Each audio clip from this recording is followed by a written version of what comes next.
एक बार की बात है, एक बहुत बड़ा नेता एक साधु के छोटे से आश्रम में गया, क्योंकि उसने बहुत सुना था उस साधु के बारे में और उसके मन में आया कि मैं एक बार जाकर के देखता हूं कि लोग इतनी तारीफ क्यों करते हैं उसकी। तो जब वो उस आश्रम में गया तो वहां पर एक छोटा सा कमरा था जहां पर एक कालीन बिछा हुआ था। वहां पर कुछ लोग बैठे हुए थे नीचे और साधु जी सामने बैठे हुए थे। कुछ सवाल जवाब चल रहा था। तो जैसे ही वो अंदर गया, वो अकेला नहीं था, उसके साथ में 4 बॉडीगार्ड्स भी थे और उसको ये आदत थी कि जहां पर भी वो जाता था लोग अपनी जगह से खड़े हो जाते थे, उसकी तरफ देखते थे, हाथ जोड़ते थे, अपना सर झुकाते थे। लेकिन यहां पर ऐसा कुछ भी नहीं हुआ। साधु ने उसकी तरफ देखा तक नहीं, क्योंकि वो साधु किसी के सवाल का जवाब दे रहे थे। लेकिन नेता को इस बात पे गुस्सा आ गया। नेता को लगा कि ये मेरी बेइज्जती है। तो उस नेता ने साधु की बात को बीच में ही काटते हुए थोड़ा गुस्से से कहा, मैं आपसे कुछ कहना चाहता हूं। साधु ने उसकी तरफ देखा और बोले, आप थोड़ी देर रुकिए, पहले मैं इनके सवाल का जवाब दे लूं, उसके बाद में मैं आपसे बात करूंगा। तब तक अगर आप चाहें तो आप बैठ सकते हैं। बस साधु का इतना कहने की देर थी। नेता का चेहरा गुस्से से लाल हो गया और फिर उसने अपना सारा गुस्सा उस साधु के ऊपर निकाल दिया। अभी तक वो नेता बहुत ही तमीज से बात कर रहा था, यानी कि आप कह करके बात कर रहा था। अब वो तू तड़ाक पे उतर आया। नेता ने उस साधु को कहा, तुझे पता भी है मैं कौन हूं और तू किससे बात कर रहा है?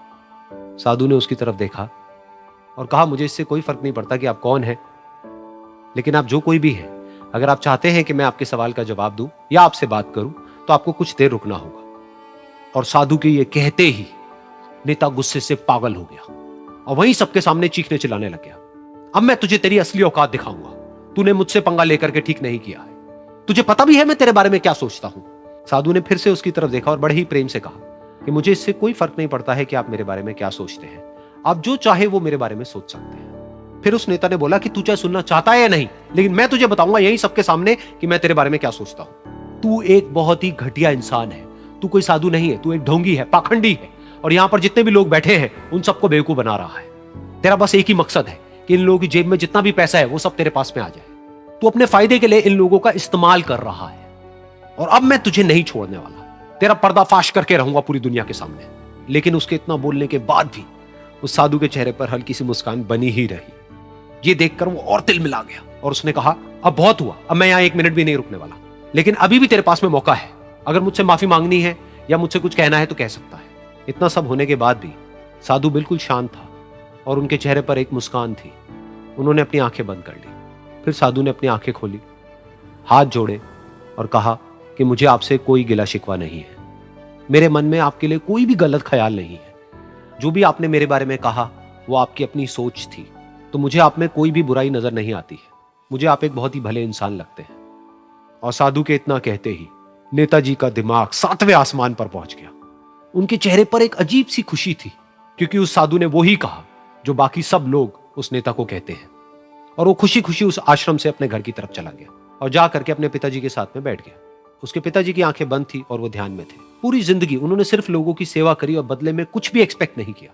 तो थोड़ी देर बाद जब उन्होंने अपनी आंखें खोली और देखा अपने बेटे को अपने साथ बैठे हुए, तो उनके बेटे के चेहरे पर आज एक अजीब सी खुशी थी जो आज से पहले उन्होंने कभी नहीं देखी थी। फिर उसने एक एक करके सब कुछ बताया कि आज क्या हुआ, किस तरह से वो आश्रम गया, वहां पर क्या हुआ, उसने क्या कहा, उन्होंने क्या कहा।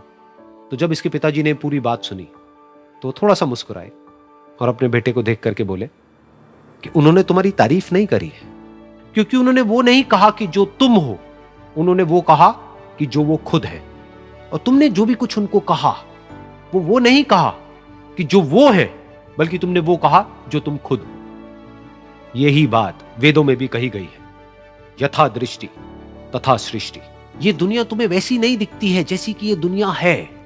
ये दुनिया तुम्हें वैसी दिखती है जैसे तुम खुद हो। जिसकी नजर जैसी है उसके लिए ये दुनिया वैसी ही है। तो अगर तुम अपनी दुनिया को बदलना चाहते हो तो उसका सिर्फ एक तरीका है, अपनी नजर को बदलो।